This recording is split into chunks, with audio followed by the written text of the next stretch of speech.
하나님께서 오늘 우리에게 주신 말씀은 신약 히브리서 10장 36절에서 39절의 말씀입니다.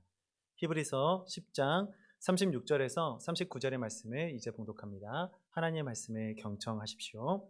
너에게 인내가 필요함은 너희가 하나님의 뜻을 행한 후에 약속하신 것을 받기 위함이라. 잠시 잠깐 후면 오실 이가 오시리니 지체하지 아니하시리라. 나의 의인은 믿음으로 말미암아 살리라. 또한 뒤로 물러가면 내 마음이 그를 기뻐하지 아니하리라 하셨느니라. 우리는 뒤로 물러가 멸망할 자가 아니요 오직 영혼을 구원함에 이르는 믿음을 가진 자니라. 아멘. 잠시 기도하겠습니다. 사랑해 주님 감사합니다. 하나님 거룩한 주님의 날을 맞이하여 이렇게 주님의 말씀의 전으로 우리를 초청하여 주심을 감사드립니다. 하나님 주께서 부활하신 이날 그 말씀을 그 기쁨을 우리가 말씀 가운데 느끼게 하여 주시고 정말 주께서 우리를 초청하신 그 은혜를 따라 더 우리가 결단하며 우리의 삶이 예배로 확장될 수 있도록 주님 이 시간 은혜를 허락하여 주시옵소서. 사람의 말은 제하여 주시고 하나님의 신령한 언어만 이곳에 남도록 인도하여 주시옵소서. 주님께 모든 영광 올려드리며 살아계신 예수님의 이름으로 기도드렸습니다. 아멘. 사랑하는 여러분, 여러분의 인생길은 어떠한 길로 살아가고 계십니까? 여러분들이 계획했던 성공적인 가도의 길을 살아가고 계십니까? 아니면 실패한 것만 같은 뭔가 좌절하는 그런 인생의 길을 살아가고 계십니까? 김정한 목사님의 좋은 것을 채워주리라 라는 묵상집을 사순절 기간 동안 저는 읽어가며 묵상을 했습니다. 근데 그 가운데 너무나도 은혜되고 너무나도 제게 깊은 감명을 줬던 이야기 한 가지를 나누고자 합니다. 리키만 그리브스라는 작가님이 있었습니다. 이 리키만 그리브스라는 작가님의 옆에는 잭슨 부인이라는 분이 한 분 살고 계셨는데요. 이 리키만 작가님이 어느 날 길을 가다가 이 잭슨 부인을 만났습니다. 근데 그분의 모습이 너무나도 아름다워 보이는 겁니다. 그래서 이렇게 인사를 건넸습니다. 잭슨 부인 오늘따라 너무 아름다우십니다. 특히 그 입고 계시는 스웨터가 너무 잘 어울리시네요. 너무 아름다워 보이시네요 라고 이야기하는 것이죠. 그래서 이 잭슨 부인은 이렇게 대답합니다. 아, 그러신가요? 감사해요. 사실 이 스웨터는 제가 만든 옷이랍니다. 제가 만든 옷들, 다른 옷들도 제가 다 만들어서 입곤 합니다 라고 대답을 하는 것이었습니다. 근데 이것을 들었던 리키만 이 작가님은 너무나도 깜짝 놀라고 어리둥절한 것입니다. 왜 그렇냐면 바로 이 잭슨 부인의 앞이 잘 보이지 않아서 너무나도 생활하기조차도 어려운 상황에 있는 사람이었던 것을 잘 알기 때문이었습니다. 그래서 어리둥절을 한에 다시 한 번 더 부인에게 이렇게 묻습니다. 그거 정말 엄청나군요. 근데 실례지만 부인께서는 시력이 좋지 않으신 걸로 아는데 뜨개질하는 것에 어려움은 없으신가요? 라고 물었습니다. 그래서 이 잭슨 부인은 이렇게 대답합니다. 하루에 길어야 15분 정도밖에 뜨개질을 하지 못해요. 근데 놀란 건 뭔지 아세요? 이 1년간 뜨개질 열심히 하면 한 벌의 옷을 만들 수 있다는 것입니다. 사랑하는 여러분, 이 이야기는 지금 현대를 살아가는 신앙인들에게 너무나도 많은 시사점을 주는 이야기인 것 같습니다. 우리가 살아가다 보면 우리의 조급한 모습을 발견할 때가 너무나도 많이 있습니다. 그것이 신앙생활이든지 아니면 신앙생활이 아닌 일반 생활이든 간에 말이죠. 대표적으로 이런 것입니다. 밤늦게 우리가 물건을 배달시켰습니다. 택배를 시킨 것이죠. 근데 다음날 조급한 마음에 왜 아직도 나에게 도착한다는 문자가 오지 않지? 왜 오늘 오지 않는 거야? 라는 조급한 마음으로 따지기 시작한다는 것이죠. 또 이런 이야기도 있죠. 우리가 밤에 배달 음식을 시켜 먹는다고 생각을 해봅시다. 배달 음식을 10분 전에 시켰습니다. 근데 10분 지난 지금에서야 왜 내가 도착한다는 연락도 없고 문자도 없고 아무 소식도 없지? 라고 조급한 마음에 빨리 다시 한번 그 가게에 전화를 걸어보곤 합니다. 왜 아직도 배달되지 않나요? 라고 이야기를 하곤 하죠. 여러분, 그보다 더 극단적으로 우리의 조급함을 경험할 수 있는 것이 있습니다. 바로 운전을 하시는 분이라면 잘 알 텐데요. 운전할 때 가장 많이 경험할 수 있는 조급함이 날 때가 언제냐? 신호를 받고 있을 때입니다. 첫 번째 차가 아닌 두 번째 차 자리에 딱 위치하고 있는데 파란불 신호가 들어왔습니다. 여러분, 파란불 신호가 들어왔는데 앞차가 움직일 기미가 보이지 않는 겁니다. 그럼 여러분 주변에서 어떤 반응이 일어나겠습니까? 빵빵 거리는 소리가, 클락션 울리는 소리가 여기저기서 울릴 것입니다. 근데 여러분, 재밌는 건 뭔지 아십니까? 저도 모르게 저의 손도 클락션 위치로 조금씩 향하고 있다는 것이죠. 여러분, 어쩌면 이러한 모습들이 한국 사람들이 보여주는 빨리빨리라는 심성이 아닐까라고 생각을 합니다. 이런 점은 신앙생활에도 너무나도 고스란히 잘 녹아져 있습니다. 너무나도 간절히 바라는 기도 제목이 있으신다면 그 기도 제목을 놓고 빨리 이루어지기를 바라는 마음이 누군가에게나 있기 마련이죠. 너무나도 간절히 바라서 너무나 빨리 이루어지게 바라서 열심히 예배 생활도 하고 열심히 기도 생활도 하고 열심히 정말 내놓으라 할 수 없는 너무나도 누구보다도 너무나 자랑할 법한 그런 신앙생활을 영위합니다. 근데 여러분, 하나님께서는 응답하시지 않는 것만 같아요. 하나님께서 응답하시지 않고 가만히 계시는 것만 같아요. 방치하시는 것만 같아요. 그래서 이것에 대해서 실망하는 성도님들도 계시고 심지어 너무나도 하나님이 응답하시지 않으시는 하나님이라고 결단을 내리며 신앙생활을 포기하시는 분도 계시다라는 사실입니다. 여러분, 여기서 우리는 현대인들이 마주하는 그리스도인들이 갖고 있는 난제를 발견하게 됩니다. 신앙인들 삶 속에서 발견되는 난제는 광야를 통과하지 않고 약속의 땅에 도달하기를 바란다라는 점이죠. 여러분, 이스라엘 백성들이 광야 40년을 지나서 약속의 땅 가나안 땅으로 들어갔습니다. 그들을 왜 하나님께서는 가나안 땅에 바로 들이시지 않고 40년이라는 그런 너무나도 힘든 기간을 보내게 하셨을까요? 하나님의 백성으로서 다듬어 가기 위함이었습니다. 근데 여러분, 지금 현대에 살아가는 우리들의 모습은 어떻습니까? 그런 다듬어가는 연단의 시간은커녕 그 광야의 길이 놓여져 있다면 빨리 KTX 타고 SRT 타고 그냥 고속버스 타고 그냥 10분 만에 1시간 만에 지나가 버리고 싶은 그런 마음이 우리의 모습들 아니겠습니까? 그런 모습이 우리 가운데 있지는 않은가 우리는 되돌아보아야 한다는 것입니다. 사랑하는 여러분, 그러한 부분에 있어서 제가 오늘 설교의 결론부터 이야기해드리고 싶습니다. 우리 모두의 하나님은 결코 지체함이 없으신 하나님이시라는 겁니다. 결코 약속한 것을 어기시지 않고 모든 약속을 성취하시는 하나님이시다라는 사실입니다. 하나님께서는 이미 예수 그리스도를 통하여 우리 가운데 구원을 이루셨습니다. 예수 그리스도를 통하여 그가 보혈을 흘리심으로 말미암아 대속제물이 되으셔서 우리는 구원 가운데 이른 하나님의 백성이 되었다라는 것이죠. 그것을 믿는 믿음이 우리로 하여금 성도로 존재할 수 있는 그러한 은혜로 주어졌다는 사실입니다. 다만 우리는 그 믿음을 지키고 있으면 됩니다. 인내하며 지키고 그것을 내 가슴속에 내 삶 가운데 품고 있으면 되는 것입니다. 그렇게 되면 우리가 하나님의 자녀로서의 은혜를 우리가 하늘나라에 이르기까지 영원히 누릴 수 있는 은혜를 우리가 누리고 우리 가운데 있게 된다는 사실입니다. 이것은 또한 무엇을 의미하는 건지 아십니까? 행위를 통한 구원이 아니라 역설적으로 믿음이 있는 자는 우리에게 주어진 능히 그 환난과 고통과 역경을 통과할 수 있다라는 그 사실 또한 의미한다라는 사실입니다. 사랑하는 여러분, 사람이 환난을 마주하게 됐을 때 사람은 어떻게 변합니까? 조급해지기 마련이거든요. 힘들고 어려운 상황을 마주하게 되면 그것에서 빨리 벗어나고 싶은 마음이 누구에게나 있다라는 말입니다. 여러분에게 잘 아시는 분은 아시겠지만 저 또한 허리 디스크 때문에 너무나도 고통을 당했습니다. 허리 디스크가 2군데가 파열이 되어서 나가서 한 군데 수술을 했는데 또 한 군데가 또 지금 돌출대봉이라서 지켜보고 있는 상황인데 너무나도 고통스러운 상황 가운데 참지 못해서 수술을 했습니다. 이 고통은요 2달 만에 한 번씩 꼭 근육 경직으로 아파서 찾아오거든요. 허리 디스크를 또 지금은 수술하지 않으시지만 앓고 계신 분들은 날마다 오시는 다리 저림과 고통 때문에 극단적인 선택을 하게 됩니다. 그 선택지 무엇입니까? 빨리 수술해버리고 빨리 나아버려야지. 그것이 극단적인 선택이거든요. 사실 디스크 환자는 사실 수술이 필요한 환자는 5%에 불과합니다. 약간의 다리 저림 때문에 수술한다는 것은 말이 안 되는 것이고 보존적 치료를 통해서 얼마든지 그것이 회복될 수 있는 것이거든요. 근데 당장 지금 찾아오는 고통 때문에 버틸 수가 없어서 빨리 나아야겠다는 조급함 때문에 평생 후유증이 남는 살갗을 찢는 자국이 남는 그러한 극단적인 선택을 하게 된다는 것입니다.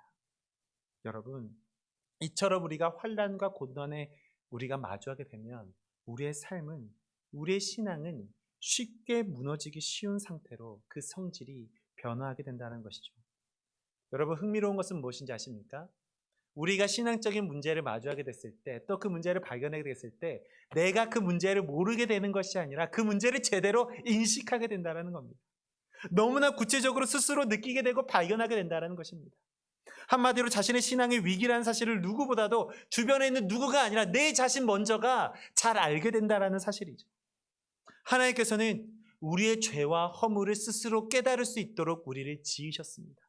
그 장치가 바로 어쩌면 양심이라는 이름으로, 고통이라는 이름으로 우리에게 주어진 것이라는 사실입니다.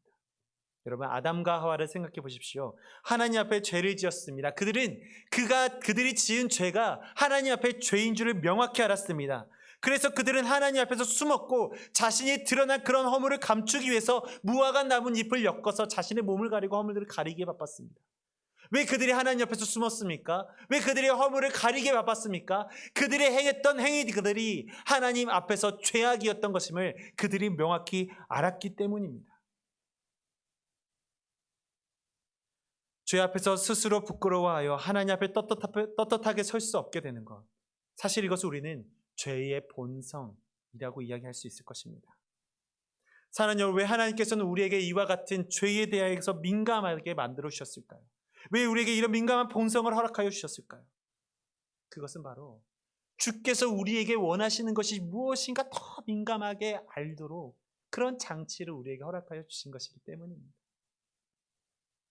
우리는 그 본성을 통해서 내 삶 속에서 하나님을 더 깊이 만나가고 더 깊이 발견해가고 그 마주함을 통해서 내 삶 속에서 일하시는 하나님이 과연 어떤 분이신가, 그것을 알아갈 수 있도록 우리에게 하나님께서 또 한 가지의 은혜를 우리에게 그 본성이라는 의미로 허락하여 주셨다는 사실입니다. 오늘 본문 말씀은 이와 같은 사실을 또한 잘 말씀해 주고 계십니다. 오늘 이 히브리서를 수신하는 수신자들은 유대교에서 기독교로 개종한 사람들이었습니다. 이 사람들은 생명을 걸고 개종한 사람들이었습니다. 유대교 사람들은 어떠한 사람들이었습니까? 말씀의 토라를 따라서, 그리고 그들이 말하는 율법을 따라서 살아가는 사람들이었습니다.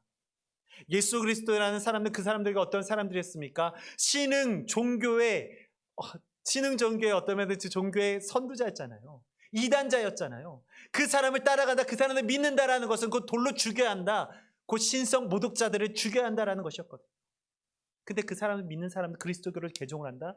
유대인들한테는 상상조차도 할 수 없는 커다란 범죄였다는 사실입니다.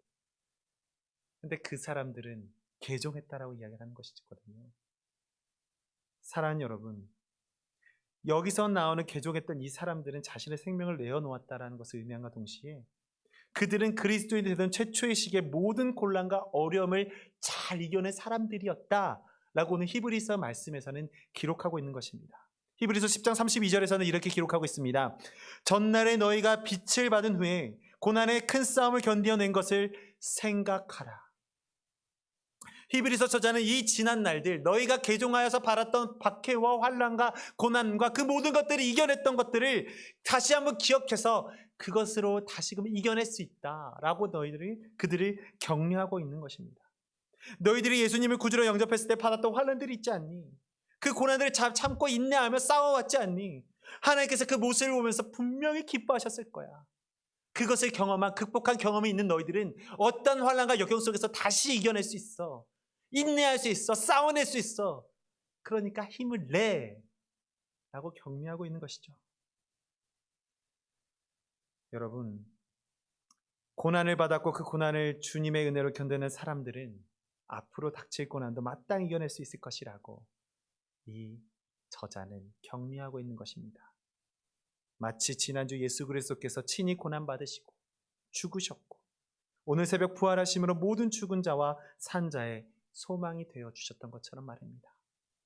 사랑하는 여러분, 오늘 본 말씀해 주시는 주께서 우리에게 주시는 첫 번째 메시지는 이것입니다. 하나님은 반드시 약속한 것을 이루시는 분입니다. 오늘 본 말씀 36절의 말씀입니다. 너희에게 인내가 필요하면 너희가 하나님의 뜻을 행한 후에 약속하신 것을 받기 위함이라. 저는 설교 서두에서 빨리빨리라는 심성이 한국인들에게 있다라고 말씀드렸습니다. 늘 서두르고 늘 성급하고 무언가 빠르게 성취하고 싶은 마음은, 그 조급한 마음들은 우리의 신앙적인 판단도 흐리게 만든다라고도 말씀을 드렸습니다. 여러분, 우리가 살아가면서 집에 들어가거나 또는 회사에 들어가거나 학교에 가거나 어디를 가든지 간에 거쳐야 가야 할 관문들이 있습니다. 그 관문이 무엇입니까? 문입니다. 여러분, 문은 항상 열려 있지 않죠? 문은 항상 닫혀 있고 잠금장치가 되어 있습니다. 잠금장치란 우리는 키로 여는 잠금장치. 근데 요즘 어떻습니까? 번호만 누르면 열리는 비밀번호 잠금장치. 그리고 이제는 카드키만 되면 자동으로 열리는 잠금장치. 또는 이제는 지문만 대도 열리는 잠금장치, 너무나도 편리한 기능들이 담겨있는 잠금장치들이 많이 나와 있습니다. 물론 저희 집에도 비밀번호가 되어 있는 잠금장치입니다. 근데 제가 문을 열고 들어갈 때마다 반복되어서 경험하는, 어쩌면 실수라고 이야기할 수 있겠죠. 반복되는 실수가 있었습니다. 그것이 무엇이냐면, 집에 들어가기 전에 비밀번호를 띠띠띠띠 누릅니다. 그러면 어떻게 됩니까? 문이 열리게 됩니다. 걸쇠가 열리게 되죠. 근데 제가 반복돼서 이루는 그 실수가 무엇이냐면, 그 걸쇠가 다 끝까지 풀리기도 전에 문을 잡아당긴다는 겁니다. 그럼 어떻게 됩니까? 걸쇠가 문에 열려서 끝까지 열리지 않고 문을 그냥 닫혀버린답니다. 열리던 걸쇠도 그 자리에서 멈춰버리고 그대로 잠겨있다는 것이죠. 여러분, 그러면 또 어떻게 해야 됩니까? 다시 처음부터 비밀번호 띠띠띠띠 누르고 걸쇠가 열릴 때까지 충분히 기다린 다음에 그리고 문을 열고 들어갑니다. 그런 일들이 계속해서 반복돼서 일어난다는 것이죠. 그때가 반복될 때마다 생각을 합니다. 왜 나는 이렇게 조급할까? 왜 그냥 다 열릴 때까지 기다리면 되는데 왜 나는 이렇게 성급한 걸까? 라고 이렇게 생각을 하게 된다는 것이죠. 여러분, 저희 교회 교육자실에 들어가는 것도 비밀번호로 되어 있습니다. 비밀번호 똑같이 띠리리리 이렇게 딱 입력하고 문이 열릴 때 저는 또 똑같이 걸쇠가 다 열리기 직전에 다 이 문을 당기는 겁니다. 여러분, 열리나요? 안 열리나요? 열리지 않습니다. 걸쇠는 열리다 걸쳐서 끝까지 열리지 않고 그대로 멈춰버립니다. 그 준비되어 있는 그 방에 들어가기 위해서 들어가야 하는데, 그것이 나의 들어가는 것이 내 어떻게 보면 간단한 목적인데, 그 목적을 이루기 위해서 들어가지 못하고 내 성급함 때문에 문이 열리지 않는, 다시금 처음부터 비밀번호 열고 들어가야 하는 그런 상황에 직면하게 되는 것입니다. 이게 다 어쩌면 여러분들도 많이 경험할 수 있는 성급함 때문에 일어나는 해프닝인 겁니다. 저는 이 경험을 하면서 매번 반복하면서 나는 왜 이렇게 성급할까라는 그런 생각을 가지면서 한 가지 제 내리를 스쳐간 생각이 한 가지 있었습니다. 우리의 신앙생활도 이러진 않을까? 이와 비슷하진 않을까? 하나님께서 예수 그리스도를 통하여 우리의 죄의 걸쇠를 열어주셨고 나의 삶의 인생의 걸쇠를 열어주고 계시는데, 나는 그것을 기다리지 못하고 다 열어질 때까지 기다리지 못하고 내 인생의 문을, 내 신앙의 문을 잡아당기고 있는 건 아닐까? 하나님께서는 우리의 모든 것을 해결해 주셨는데, 주께서 응답해 주고 계시는데 내 기도에 내 성급함 때문에 그 기도의 문을 잡아당기고 있는 건 아닐까? 여러분, 하나님께서는 우리에게 예수님의 보혈로 말미암아 구원을 허락하여 주셨습니다. 그 안에서 참된 자유를 누릴 것이라고 약속해 주셨습니다. 그 약속을 우리의 삶 가운데 함께 계시고 옆에 주변에 계셔서 이미 성취해 가고 계십니다. 그것을 믿고 기다리는 것이 성도의 도리일진데, 그것을 기다리지 못하고 내 힘으로만 내 인생의 길을, 신앙의 길을 당겨내고 있지는 않은가? 우리는 되돌이켜보고 자신을 되돌아볼 수 있어야 한다는 것입니다. 내 힘만으로 우리가 구원에 이룰 수 있습니까? 내 능력으로 내가 아무리 힘을 준들 내가 구원의 그 스스로에 이룰 수 있는 그런 능력이 내게는 있습니까? 오직 구원의 길은 예수 그리스도의 보혈의 능력에 있습니다. 이것을 믿는 것이 바로 그리스도인이자 성도가 아닙니까? 그런데 우리는 당기기에만 바쁜 겁니다. 사랑하는 여러분, 하나님께서 오늘 말씀을 통해 우리에게 인내가 필요함은 말씀하시면서 그 이유를 하나님의 뜻을 행하고 약속한 것을 받기 위함이라고 명확하게 기록하고 계십니다. 이미 약속을 성취하고 계신 하나님 앞에서 우리가 인내하지 못할 이유가 없다라고 우리에게 말씀해 주고 계시는 것이죠.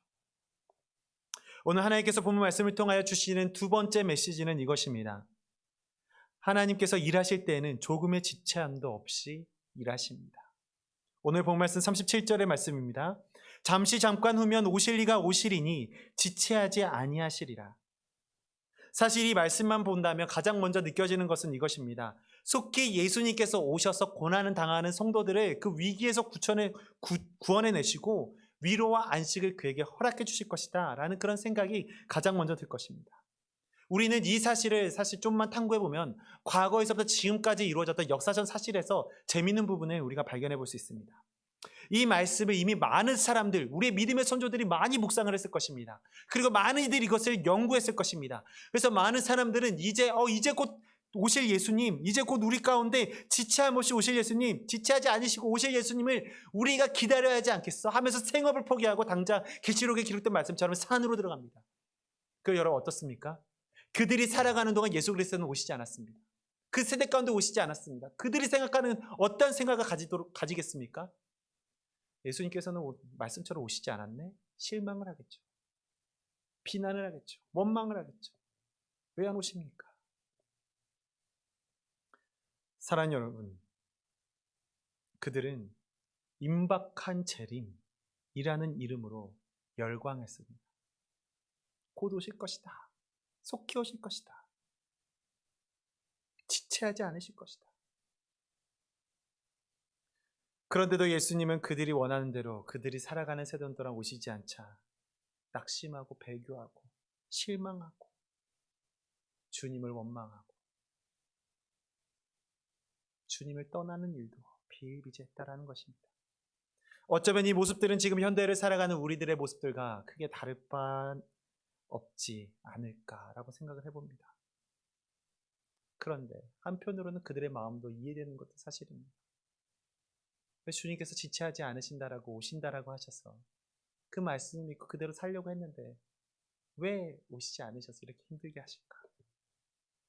사랑하는 여러분, 과거에나 현재에도 임박한 재림론에 사무쳐 살았던 사람들은 그 사람들이 집착했던 것은 시간적인 문제였습니다. 예수님께서 다시 오신다는 사실은 그들도 명확히 믿고 있었습니다. 그런데 그들이 집착했고 그들이 바라보았던 것은 장차 그리스도로 오신 예수 그리스도를 바라보았던 것이 아니라 언제 오실 것인지에 대한 집착이 그들에게 있었다는 사실입니다. 그 집착이 예수님께서 지니신 본질적인 구원의 가치를 가려버리는 범실을 범하게 되었다는 사실입니다. 여러분, 70인 역에서는 오실이라는 표현이 사용될 때면 에르코메노스라는 표현으로 사용됩니다. 사실 에르코메노스라는 표현이 의미하는 바는 기다리던 어떤 구원자라는 의미를 지니고 있습니다. 그런데 기다리던 어떤 구원자라는 것은 참 모호한 표현이죠. 어떤 구원자, 명확한 누군가를 가리키고 있는 것이 아니라 기다리던 어떤 구원자였다. 명확히 딱 지칭된 어떤 존재가 아니라 모호한 존재를 가리키고 있는 겁니다. 근데 오늘 본문에 실려 있는 이 오실이라는 표현에는 에르코메노스라는 단어가 그대로 사용되지만 그 앞에 호라는 관사가 첨가됩니다. 이 호라는 관사가 첨가되어서 에르코메노스라는 단어로 완성되었는데 이 단어가 의미하는 바는 기다리던 어떤 구원자가 아니라 우리를 구원하신 그리스도이심을 명확하게 나타내주고 있다라는 사실입니다. 무엇에 집중해야 한다는 것입니까?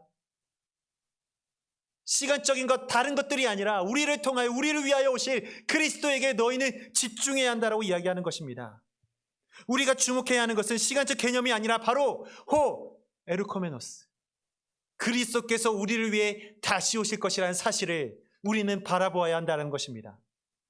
여러분, 조급하십니까? 힘드십니까? 우리가 그때일수록 무엇을 바라보아야 합니까? 시간적인 것이 아니라 에르코메노스, 나를 위해 오실 그리스도를 우리가 더욱더 바라보는 그런 신앙생활을 영위할 수 있어야 한다는 사실입니다.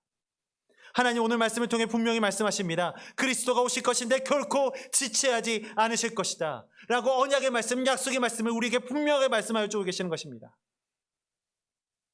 여러분, 하나님의 시간의 개념은 우리의 시간 개념과는 절대 같지 않습니다. 내가 바라고 내 스스로가 가장 적기라고 생각되는 그 시간이 하나님께서 생각하시는 최고의 적기이진 않다라는 사실입니다. 어떻게 사람의 기준이 하나님의 기준이 될 수 있겠습니까? 어떻게 사람이 판단한 그 순간이 하나님의 순간이 될 수 있겠습니까? 예수께서 오시는 그때는 아들도 모르고 천사도 모르고 오직 아버지 하나님만 아신다라고 말씀하셨습니다. 우리가 그것을 믿고 바라보는 것이 그리스도인에 대한 신앙인의 모습이 되어야 하지 않겠습니까? 하나님께서 속히 계획하신 사역을 이루시되 그분은 사람의 지성과 경험을 초월한 그분의 영역 안에서 속히 이루어 가시는 분임을 우리는 고백할 수 있어야 한다는 사실입니다. 오늘 말씀을 통해 주시는 세 번째 메시지는 이것입니다.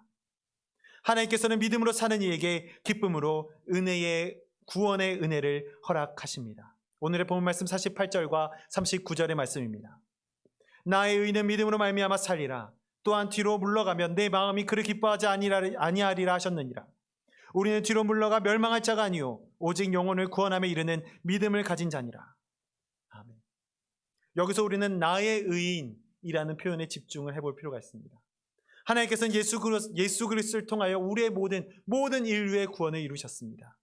그 구원의 사건을 우리는 지난주와 더불어 오늘 부활하신 예수 그리스도를 통하여 경험하였고 2000년 전에 예수 그리스도의 그 사건을 성경 말씀을 통하여 목격하였고 구약시대에 예언된 사실을 통하여 우린 또한 목격하였습니다.